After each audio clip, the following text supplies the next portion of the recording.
¿Por qué prosperan tanto los malvados? ¿Por qué son tan felices los traidores? Estas son las preguntas que el profeta Jeremías se hizo en su tiempo y lo vemos en Jeremías capítulo 12, versículo 1. Son preguntas que si nosotros las analizamos, hablan acerca de la justicia de Dios. ¿Acaso Dios se ha olvidado de hacer justicia? ¿Acaso Dios ha dejado de ser justo? Hermanos, hermanas, amigos y amigas, ¿acaso Dios se ha olvidado de sus hijos de El Salvador? El libro de Jeremías nos responde estas preguntas diciéndonos: no, Dios no ha olvidado a sus hijos, no ha olvidado de hacerles justicia, porque Dios es fiel a sus promesas. Al final de los tiempos, Él va a arrancar y destruirá por medio de juicios a los que no se arrepientan, pero a sus hijos nos planta y nos edifica en Cristo Jesús, el mediador de un nuevo pacto. Sean bienvenidos en esta mañana, hermanos, a este culto de adoración a nuestro Señor, en donde vamos a ver el Evangelio en el libro de Jeremías. Jeremías fue un profeta que fue llamado al ministerio a los 13 años de edad. Su ministerio duró un poco más de 50 años. Sus profecías fueron dictadas al escriba Baruch, quien fue su asistente durante su ministerio, y él escribió estas profecías que Jeremías le dictaba y las compiló en lo que ahora nosotros llamamos el libro de Jeremías. Jeremías tuvo un ministerio dirigido principalmente a su pueblo de Judá en sus últimos días como reino, aunque también podemos observar que en ocasiones se dirigió a otras naciones. Jeremías exhortó a Judá a que se arrepintieran de sus pecados, de su idolatría, de las injusticias sociales que practicaban, y así poder evitar de alguna manera el juicio de Dios que Él enviaría en manos de Babilonia. Pero no quisieron. Por lo tanto, el Babilonia les atacó, les conquistó y los llevó al exilio. Pero para evitar la destrucción total, Jeremías les rogó en nombre de Dios que no se resistieran a Babilonia, que fueran al cautiverio, que sirvieran al rey de Babilonia, que aceptaran el exilio. Pero muchos no quisieron, y los que no quisieron fueron asesinados. Así, el ministerio de Jeremías, hermanos y hermanas, fue un ministerio que anunció juicio sobre Judá y sobre otras naciones de la tierra, pero a su vez profetizó esperanza por medio de un nuevo pacto que Dios obraría con el remanente de aquellos que aceptaran ir a Babilonia. Dios les promete a ellos, a los que aceptaran ir a Babilonia, a los que no se opusieran a ese exilio, a hacer con ellos un nuevo pacto para rescatarlos. Por eso vemos en Jeremías capítulo 1, en la introducción de todo el libro, que dice versículos 9 y 10, luego extendió el Señor la mano y tocándome la boca me dijo, he puesto en tu boca mis palabras. Mira, hoy te he dado autoridad sobre naciones y reinos para arrancar y derribar, para destruir y demoler, para construir y para plantar. Si algo describe, si hay un versículo que describe el ministerio profético de Jeremías, sus objetivos es este. Luego vemos nosotros, si usted me acompaña a su Biblia, si usted ve del capítulo 2 al capítulo 24, si usted leyó Jeremías, usted va a ver que en esta porción de capítulos vemos las acusaciones de Dios contra Judá. Vemos que Dios los acusa de ser idólatras, de no escuchar su palabra, de aborrecer la ley de Dios y de convertir su templo en cueva de ladrones. Pero también Dios los acusa de hacer un pacto político-militar con otras naciones paganas porque ellos no confiaban en los anuncios de victoria que Dios le daba a través de sus profetas. Pero los reyes no creían en las profecías del Señor, sino que ellos confiaron más en brazo de hombre, en naciones paganas, en asocios políticos militares para protegerse en este caso de Babilonia. En resumen, entre el capítulo 2 y 24 lo que vemos es que Dios les acusa, por tanto, de llevar el pecado cincelado en sus corazones. Y por eso Dios les dice que ellos van a ser castigados en el exilio. Luego, en la siguiente porción de capítulos, del 25 al 45, vemos tres grandes temas desarrollados en el libro de Jeremías. En primer lugar, que Dios destruiría a Babilonia por hacerle daño a Judá y a las otras naciones enemigas por burlarse del exilio de Judá. Es más, en la primera parte de esta porción de capítulos vemos que Dios le dice a Babilonia, a quien Dios también le llama mi siervo, en el entendido de que Dios va a ocupar la maldad de ellos para atacar a Judá. Pero Dios le dice incluso a Babilonia que después de que ellos atacaran Judá y lo llevaran al exilio, Dios iba a destruir Babilonia. Y Dios les profetizó a Babilonia de que Judá vendría a ser maldición para ellos y para las otras naciones que, viendo el sufrimiento de Judá y el exilio, se burlarían de ellos. Y Dios les dijo, pues por eso Judá después, al final de todo, te será por maldición a ti y a las naciones. En segundo lugar, vemos en esta porción de capítulos la necedad de Judá en seguir desobedeciendo a Dios, pretendiendo huir del ataque de los babilonios a través de huir hacia Egipto y también inventar otras estrategias humanas propias de sus ideas para, según ellos, huir del ataque de los babilonios. Pues no resultó, y estos que trataron de huir del exilio fueron asesinados.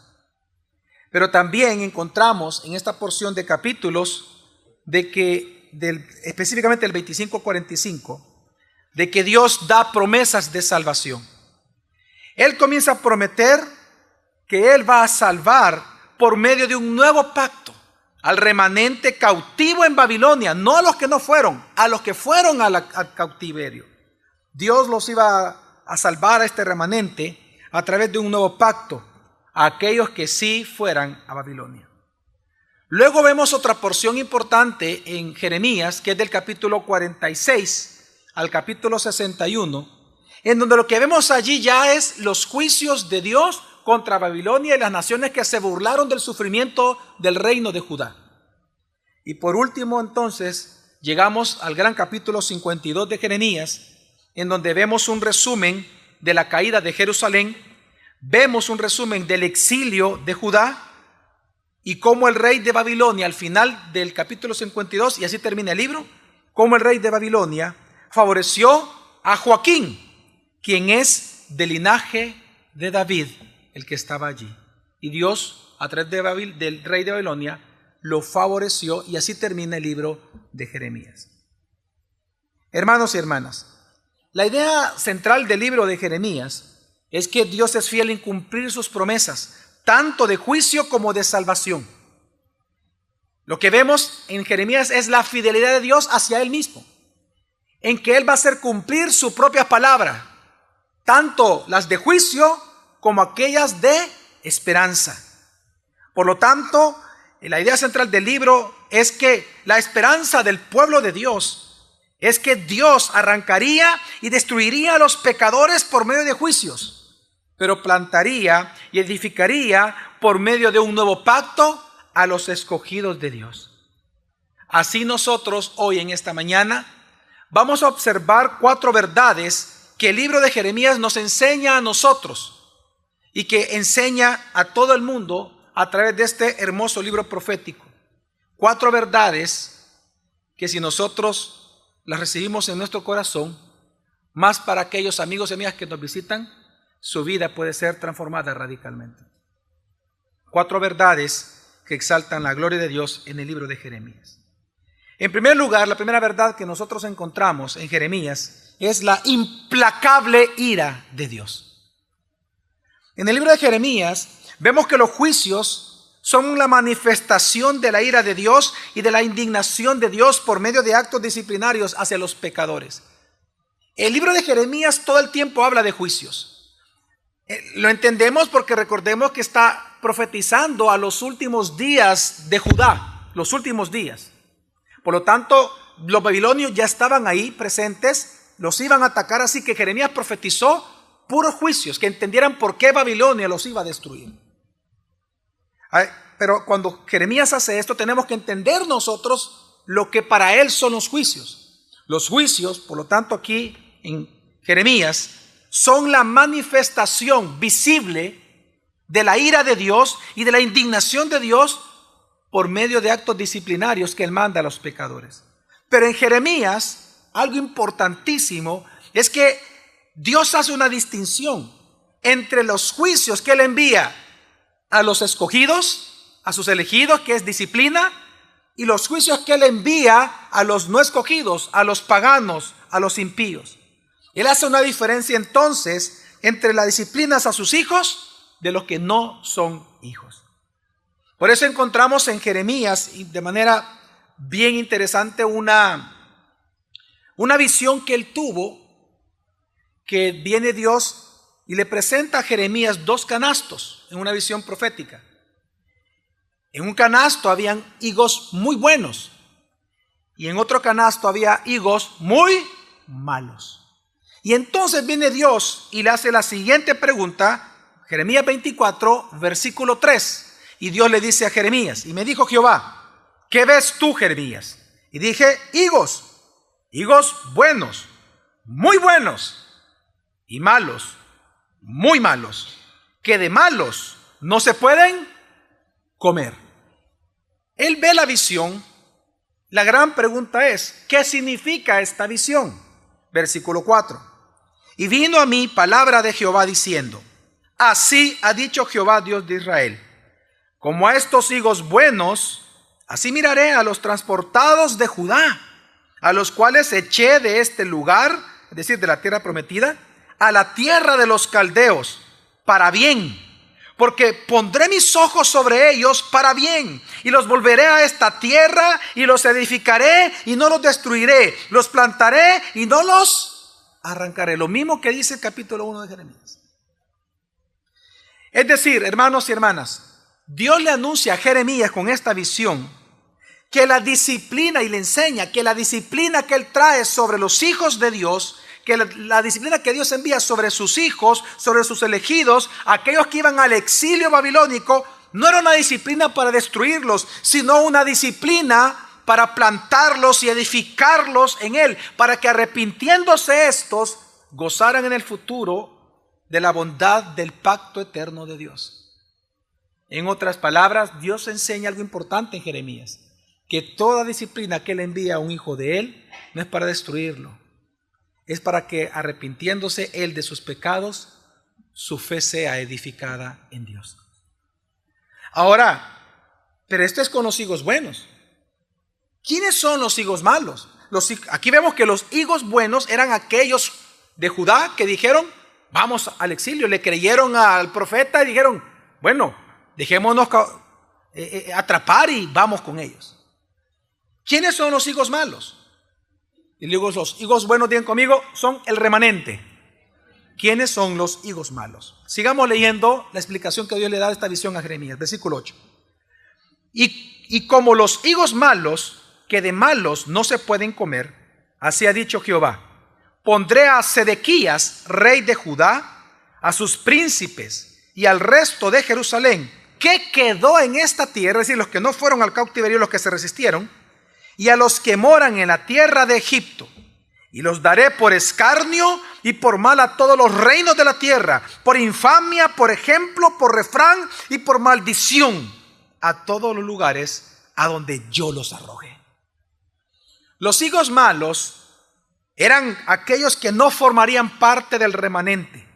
El juicio de Dios para ellos, hermanos, no era para plantarlos ni para edificarlos. El juicio de Dios sobre esto era para destruirlos y desarraigarlos de sobre la faz de la tierra para siempre.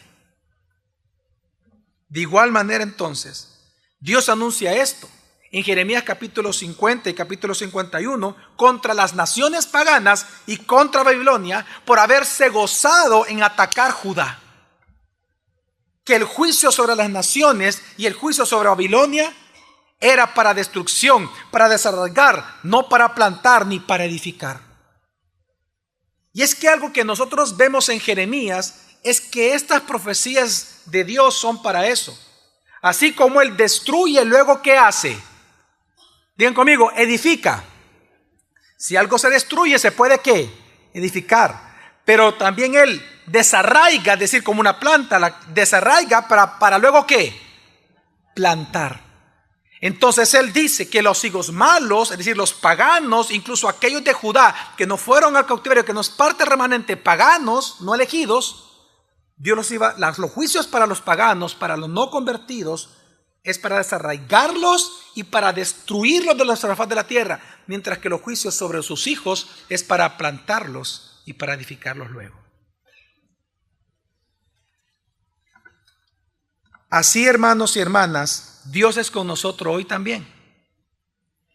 En la carta a Santiago, Dios nos dice a nosotros los cristianos que las pruebas que nosotros sufrimos son pruebas de nuestra fe y para nuestra fe. Las pruebas que nosotros sufrimos los cristianos no son para destruirnos, son para edificarnos, no son para derribarnos, sino para perfeccionarnos en la fe en Jesucristo. Por eso es que si usted hoy en esta mañana ha venido a este servicio de adoración al Señor y usted está pasando por duras pruebas, tenga paciencia y espere en Dios, porque ciertamente sus ojos verán la obra de Dios y su fe edificada en Cristo Jesús. Porque cada vez que Dios disciplina a sus hijos, por muy fuerte que sea, no es para destruirlo, es para edificarlo en Cristo, para que usted sea cada día más a la imagen de aquel que lo salvó a usted. Pero si usted hoy en esta mañana, amigo y amiga, vino a este lugar y usted no cree en Jesús y usted nunca se ha arrepentido de sus pecados porque piensa que esto es un cuento y que el cristianismo y el evangelio es una pérdida de tiempo, entonces usted tema por su vida y tema con pavor. Porque la ira de Dios ciertamente está sobre usted como lo estuvo sobre Babilonia y sobre las naciones paganas. Y esa ira de Dios a usted, si muere en esa condición de pecado, esa ira de Dios lo va a consumir, lo va a destruir y lo va a desarraigar de sobre la faz de la tierra, sufriendo eternamente delante de Él. Por eso es que Romanos capítulo 1 dice, hasta el día de hoy dice, porque la ira de Dios, la ira implacable de Dios, porque la ira de Dios se revela desde el cielo contra toda impiedad e injusticia de los hombres que detienen con injusticia la verdad. Y por lo tanto es una ira, amigo y amiga, tú que no crees en Cristo, tú que has rechazado a Jesús por muchos años, tú que te has burlado del evangelio o te has burlado de los cristianos como Babilonia se burló de los de Judá. Quiero que sepas que por cuanto tú eres pecador estás destituido de la gloria de Dios y que la ira de Dios actualmente hoy sigue estando sobre tu cabeza para que en el día de tu muerte tú pases eternamente en el infierno y luego en el lago de fuego echado todo. Por lo tanto es una ira, la ira de Dios implacable, de la cual tú no puedes escapar por ti mismo. Pero la gran pregunta es, ¿por qué no puedes escapar por ti mismo? Y esta es la segunda verdad que desarrolla Jeremías en su libro, la respuesta a esta pregunta. Y es por la perversión irremediable del hombre. Porque el hombre es irremediablemente perverso su corazón. Por lo tanto, por sus propios medios, no puede escapar de la ira de Dios. En Jeremías capítulo 17, versículo 1, dice así la palabra del Señor. El pecado de Judá está escrito con cincel de hierro, con punta de diamante está grabado sobre la tabla de su corazón y en los cuernos de sus altares. Engañoso es el corazón más que todas las cosas y perverso, hermanos, y perverso. ¿Quién lo conocerá? Hermanos y hermanas, amigos y amigas, esta es la acusación de Dios contra la humanidad. Que desde el nacimiento el hombre nace con un corazón inmundo, pecaminoso, perverso. Que esta palabra perverso significa sin remedio, incurable, es decir, más allá de toda cura. Nuestra perversión es tan corrupta, nuestro corazón está tan pervertido que no tiene ningún remedio. Por eso es que el hombre por sí mismo no puede escapar de la ira de Dios. Por eso es que el hombre por sí mismo no puede dejar de pecar. Por eso es que el hombre por sí mismo no se puede justificar ante Dios, porque su propio corazón es irremediable, sin remedio, más allá de toda cura. No existe cura para el corazón del ser humano. Por eso Jeremías 2:22 Dios dice: aunque te laves con soda y uses mucho jabón, la mancha de tu iniquidad aún están delante de mí, declara el Señor Dios. Dios advierte que nadie tiene el poder de remediar su propio corazón pecaminoso. Tú no tienes el poder de cambiarlo, de lavarlo, de redimirte, de justificarlo. El corazón es irremediable. Y es tan perverso que es del corazón que salen las religiones, la idolatría, y surgió la idolatría de Judá. Es de los corazones de ellos. Dios les dijo: el pecado está cincelado como piedra en sus corazones. Por eso es que Judá no se arrepintió. Dios le mandaba profetas y ellos lo mataban a estos profetas. Porque su corazón es irremediable. Y de su corazón salieron las religiones paganas. De su corazón nacieron las idolatrías de los dioses paganos. Bien dijo Jesús que es del corazón que salen los malos pensamientos, los adulterios, las mentiras, el odio, la ira. En otras palabras, nosotros los seres humanos pecamos porque somos y nacemos pecadores. No es que nos volvemos pecadores porque un día resulta que pecamos. No. Nosotros nacemos siendo pecadores y por eso es que pecamos todos los días los seres humanos. Así que, hermanos y hermanas, amigo y amiga, la raíz de todos tus problemas y pecados es la irremediable perversión de tu corazón. Pero entonces esto hace surgir una pregunta. Si nuestro corazón es irremediable, ¿qué esperanza hay para el pecador? Y esta es la respuesta, es la tercera verdad que desarrolla el libro de Jeremías. Y es que la esperanza está solamente en la gracia de nuestro Dios. A los higos buenos, ¿se recuerdan ustedes de la visión de los higos buenos, hermanos? La que les conté hace un momento, ¿se recuerdan? A los higos buenos, es decir, a los elegidos, hay una porción que yo intencionalmente no leí, que Dios le dijo algo a ellos. Y dice entonces el versículo 6, el versículo que me salté y que no leímos fue el 7. Pues entonces, en las palabras que Dios da sobre los higos buenos, es decir, sobre los elegidos que fueron al cautiverio a Judá, a Babilonia, Dios les dice en Jeremías 24, 6 y 7 lo siguiente: porque pondré mis ojos sobre ellos para bien, y los volveré a esta tierra, y los edificaré y no los destruiré.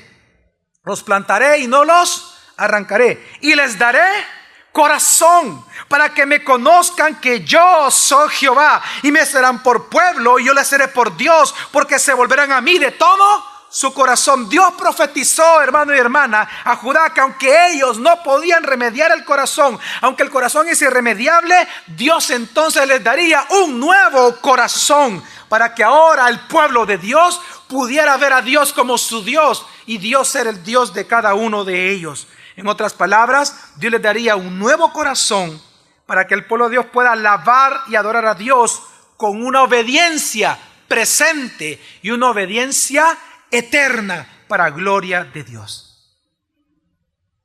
El corazón es tan irremediable que Dios no quiso cambiarlo. Dios te dio un nuevo corazón. Pero entonces la pregunta es, ¿cuándo sería esto? ¿Cómo es que Dios daría un nuevo corazón a su pueblo? ¿Cómo Dios daría un nuevo corazón a sus elegidos? ¿Cuándo sería esto y cómo Dios lo realizaría? Y la respuesta a estas preguntas es la cuarta verdad que desarrolla el libro de Jeremías. Y es que Dios responde que lo haría a través del nuevo pacto que Él establecería en la tierra. Jeremías 31, versículo 31 dice: he aquí vienen días, declara el Señor, en que haré con la casa de Israel y con la casa de Judá un nuevo pacto. Un nuevo pacto. Hermanos y hermanas, ya hemos visto que Jeremías ha definido este nuevo pacto como edificar y plantar. Edificar y plantar. Edificar y plantar. Dios, hemos visto que Dios prometió poner sus leyes en sus mentes y sus corazones de los remanentes para que así se cumpla la promesa de que Él sería el Dios de ellos y ellos, el pueblo de él, eternamente. Jeremías 32 dice, versículos 39 y 40, y les daré un corazón y un camino. Y ojo, no dice varios caminos. ¿Cuántos caminos? Un camino. Un camino. Juan nos explica quién es este camino para llegar al Padre. Dice, y les daré un corazón y un camino para que me teman perpetuamente, para que tengan bien ellos y sus hijos después de ellos. Y haré con ellos pacto eterno, que no me volveré atrás de hacerles el bien, y pondré mi temor en el corazón de ellos para que no se aparten de mí. Pero hermanos, si esto es el nuevo pacto, ¿cómo Dios lo haría posible?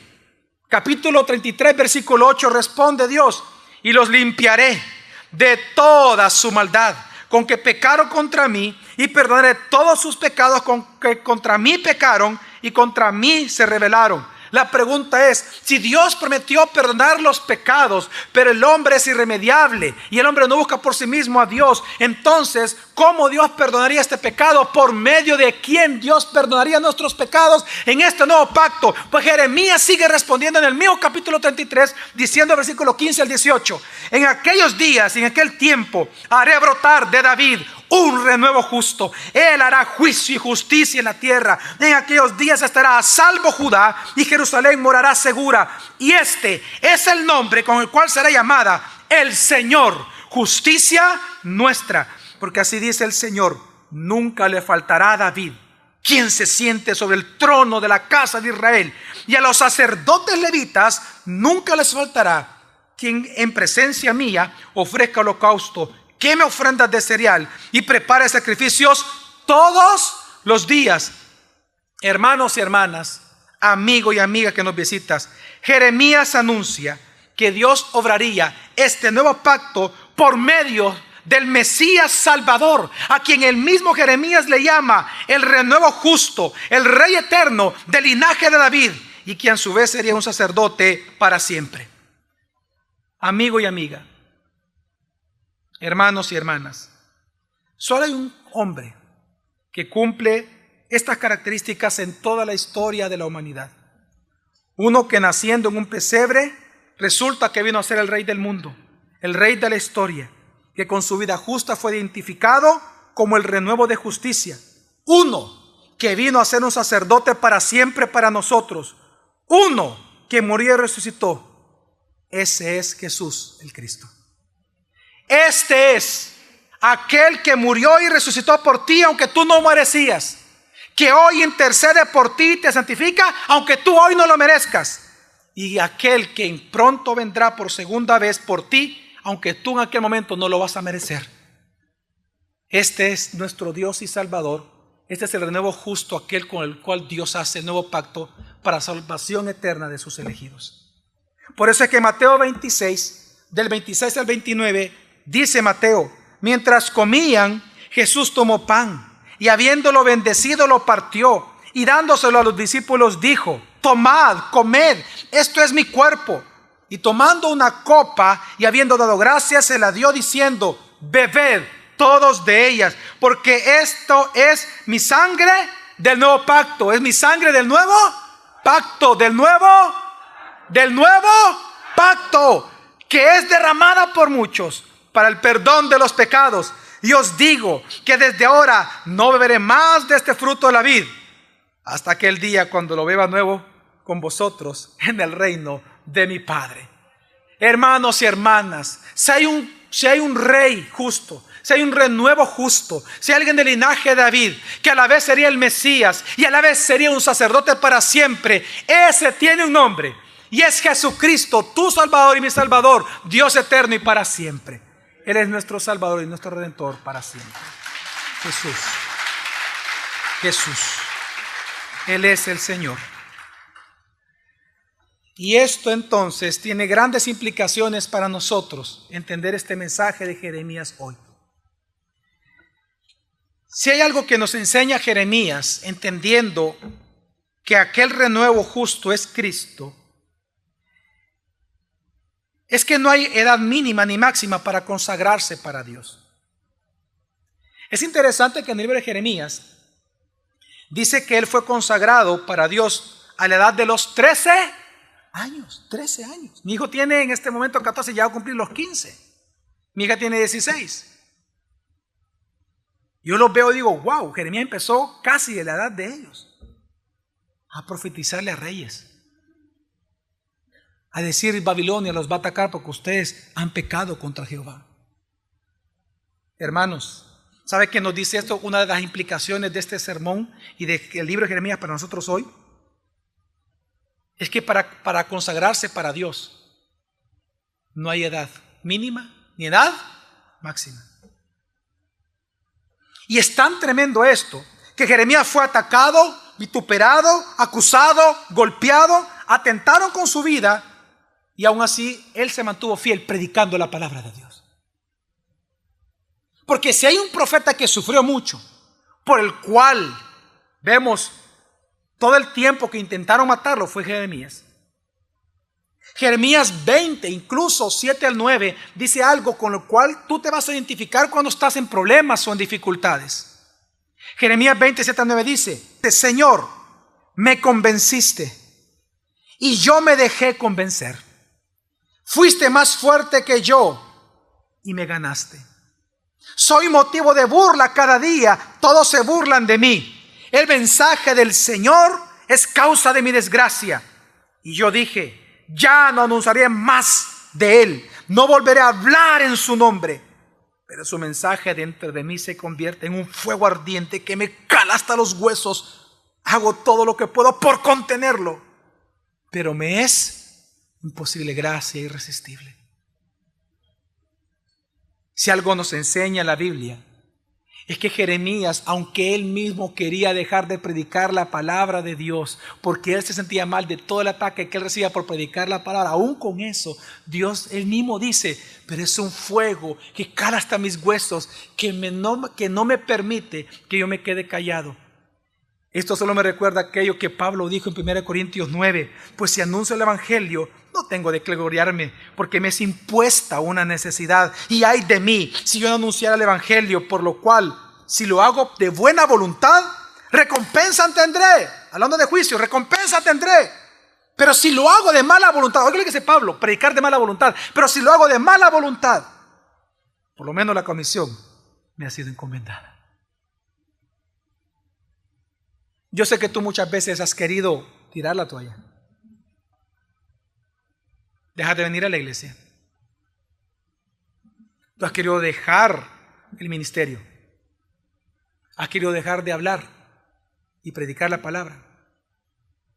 Te has llegado a resentir incluso contra Dios. Pero la gracia de Dios es tan irresistible que tú hoy te encuentras, hoy en esta mañana, en este lugar.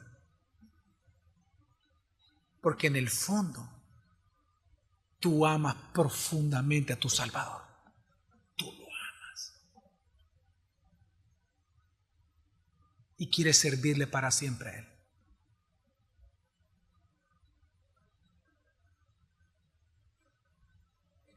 Y es impresionante que Pablo, hablando de las disciplinas, incluso hablando de los juicios, porque la semana pasada explicamos algo, que los juicios que Dios envía, el juicio que Dios traerá sobre nosotros los hijos, no es un juicio para destrucción ni para condenación, es para simplemente premiación, que se conoce como el tribunal de Cristo en la Escritura, en donde tú vas a ser juzgado por tus obras. Claro que sí. Dios va a hacer juicio contigo, los creyentes. Y aquello que fue edificado sobre oro, piedras preciosas, Dios lo va a premiar. Pero aquello que fue edificado sobre hojarascas, heno, va a ser quemado por el fuego. Mas tú estarás en la eternidad con Él. Pues Pablo, teniendo eso en mente y entendiendo eso, es que él dice esto: ay de mí si yo no predico el evangelio. Por lo cual, si yo lo hago de buena voluntad, recompensa tendré. Pero si lo hago de mala gana, pero aún así que está cumpliendo, lo que Dios le puso a hacer. Dios siempre va a ser glorificado por sus hijos. Una segunda implicación del libro de Jeremías, bien impresionante, es que, hermano y hermana, no culpes a Dios por las consecuencias de tus propios pecados. No culpes a Dios. Jeremías 2:5 dice, así dice el Señor: qué injusticia hallaron en mí vuestros padres, para que se alejaran de mí y anduvieran tras lo vano y se hicieran vanos. En otras palabras, Dios les confronta y les dice: díganme, ¿qué hay de malo en mí para que ustedes se hayan regresado contra mí? ¿Qué mal yo les he hecho a ustedes? Los rescaté de Egipto, los traje a la tierra prometida y resulta que en la tierra prometida ustedes se olvidan de mí. ¿Qué les he hecho yo para que hagan eso? En otras palabras, Dios le está diciendo: los responsables de los juicios que yo voy a enviar son ustedes, porque yo les di una ley a ustedes. Hermanos y hermanas, no hay excusa. No hay excusa. Tú no puedes acusar a Dios de tus sufrimientos. Todos somos pecadores. Por lo tanto, la disciplina a Judá, importante entender esto. ¿Saben por qué vino? Si resumimos el libro de Jeremías, ¿por qué vino la disciplina de Dios sobre Judá en Jeremías? Por ser oidores y no ser ¿qué? Hacedores de la palabra. Jeremías se los dice. Ese es el resumen del juicio, de la razón del juicio de Dios sobre Judá. Por lo tanto, tú, varón de Dios, hembra de Dios, teme a tu Dios cada día. No seas solo una oidora, oidor de la palabra, sea un hacedor y hacedora de la escritura que tú escuchas. Porque la disciplina sobre Judá vino por eso. Pero ya la disciplina sobre Babilonia, es decir, sobre los paganos, era por dañar al pueblo de Dios. Una tercera implicación que encontramos en el libro de Jeremías es que nuestra esperanza de seguridad diaria debe de estar en la gracia soberana de Dios.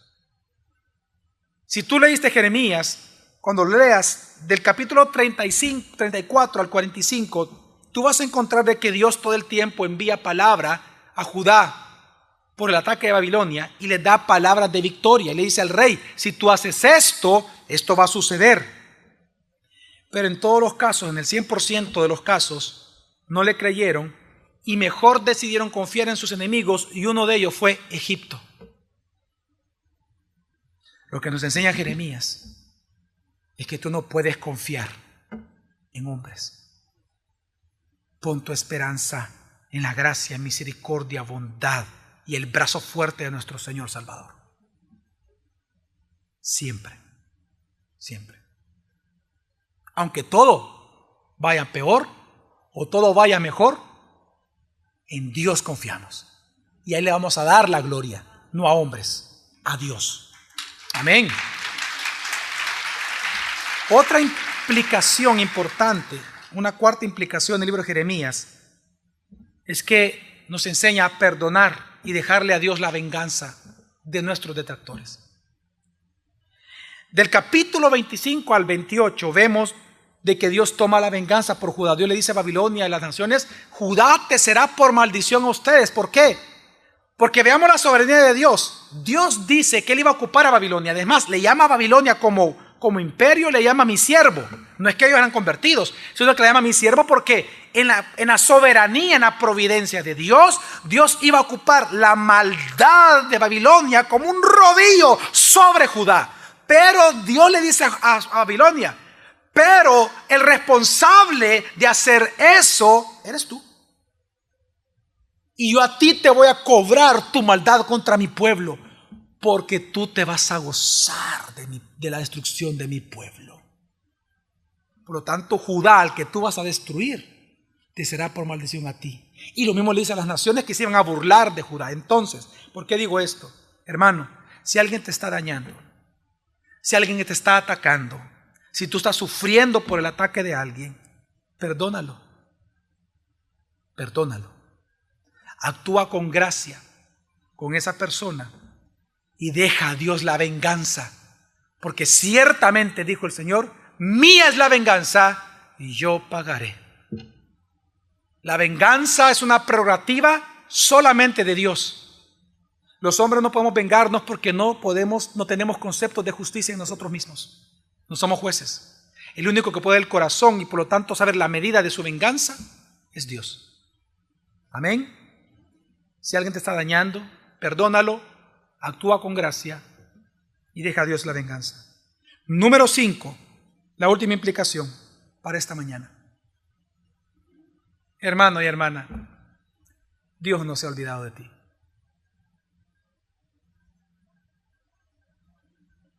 Dios no se ha olvidado de ti. El libro de Jeremías termina con una acción de gracia de parte de un pagano, el rey de Babilonia, sobre uno de los reyes o el linaje de David llamado Joaquín. Dice la escritura que le dio nuevas ropas, lo sacó de la cárcel y que a partir de ese día, todos los días comía con el rey de Babilonia este tal Joaquín. ¿Por qué Dios inspiró a Jeremías en aquel momento a terminar de esta manera, es decir, con actos de gracia sobre el linaje de David? Porque resulta que aquel nombre Joaquín ya aparece en el Nuevo Testamento con el nombre de Jeconías. Y Jeconías, cuando Mateo capítulo 1, versículo 1, Mateo comienza hablando de la genealogía de Jesucristo, de hijo de Abraham, hijo de David, el Mesías, el Cristo. En el versículo 12 dice: después de que se los llevaron a Babilonia, Jeconías fue el papá de Saltiel, Saltiel fue el papá de Zorobabel, y resulta que este Joaquín es del linaje de David. Dios, de manera impresionante, lo que nos está diciendo es que Él siempre cuida a sus hijos, y aquí cuidó la simiente de quien vendría Jesucristo. Hermano, si Dios no se olvidó de su simiente, es porque Dios no se olvida de su pueblo. Y si tú eres parte del pueblo de Dios, entonces significa que Dios no se olvida de ti. Si tú entonces hoy en esta mañana estás pasando duras pruebas en tu corazón, si tú estás pasando duro tormento en tu vida, pues entonces quiero que sepas de que Dios no se ha olvidado de ti. Y Él está allí. Y muy pronto, en el tiempo en que Dios lo decida, Dios te va a consolar. Así como en el libro de Jeremías termina con una obra de gracia, quiero decirte que tú no ves cómo termina esta situación que estás enfrentando hoy. Este problema que tú estás viviendo hoy grave, tú no sabes cómo va a terminar, pero Dios sí. Y sabemos por el libro de Jeremías que en Cristo Jesús, ese final de esa situación que tú estás viviendo estará lleno de gracia, de misericordia, de paz y de esperanza, porque así Dios lo ha querido. Amigo y amiga, hermanos y hermanas, ¿alguna vez te has preguntado si acaso Dios se ha olvidado de ti? Tal vez tú te estás preguntando eso. ¿Acaso Dios se ha olvidado del matrimonio? Tal vez estás pasando duras pruebas de tu matrimonio, o tal vez ya te divorciaste hace años y hoy te sigues preguntando: ¿acaso Dios se olvidó de mí? ¿Acaso Dios se ha olvidado de mí? ¿Una madre soltera, una madre sola, un padre solo? ¿O acaso tú no tienes trabajo y te preguntas: ¿acaso Dios se ha olvidado de mí? Mejor los paganos tienen trabajo y yo no tengo trabajo. ¿Acaso Dios se ha olvidado de mí? Pues hermano y hermana, Dios no se ha olvidado de ti. Tú tienes que entender que Dios es experto, que aún de la misma vida de muerte, y aunque tus finanzas estén muertas, y aunque tu matrimonio para ti esté muerto, Dios es experto en sacar vida de la muerte. Gabriel de Silva, un hombre del Ecuador, él iba caminando detrás del féretro de su esposa, a quien iban a enterrar en ese momento, porque su esposa murió de un paro cardíaco. Pero resulta que cuando estaban procediendo al sepelio,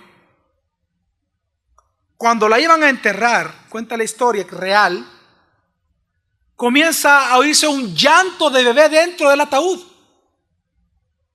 Y entonces inmediatamente abren el ataúd y resulta que había un bebé a los pies de la mujer. La muerta dio a luz.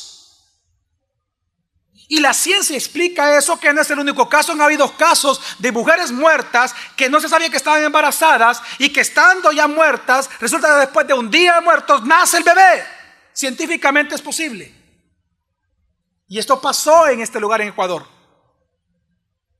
Resulta que la señora era una señora muy obesa que se guardó la noticia de que estaba embarazada a su esposo para darle la buena noticia cuando diera luz. Pero resulta que antes de dar a luz ella muere, y por la prisa de quererla enterrar, los médicos no se dieron cuenta, el forense, de que estaba embarazada.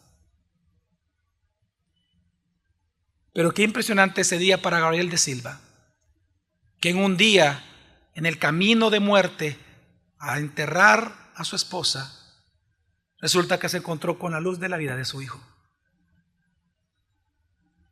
Quiero que entiendas que tal vez para ti tu matrimonio está muriendo o tu vida está muriendo, pero Dios no se ha olvidado de ti, porque la justicia que Dios te ha hecho y la justicia que Dios está haciendo es en forma de entregarte a ti, a un niño quien creció y estando adulto, siendo perfecto, murió en una cruz y resucitó al tercer día. Su nombre es Jesús. En medio de la muerte, Dios ha sacado la luz. Dios ha traído la vida. Tal vez para ti el dolor es muy fuerte en tu corazón, pero Dios es experto que del camino de la muerte sacar vida para gozo eterno en la persona de Jesucristo, tu Salvador. Dios no se ha olvidado de ti. Dios no se ha olvidado de ti. Aún en la muerte está la vida, en la muerte de Cristo Jesús. Vamos a orar.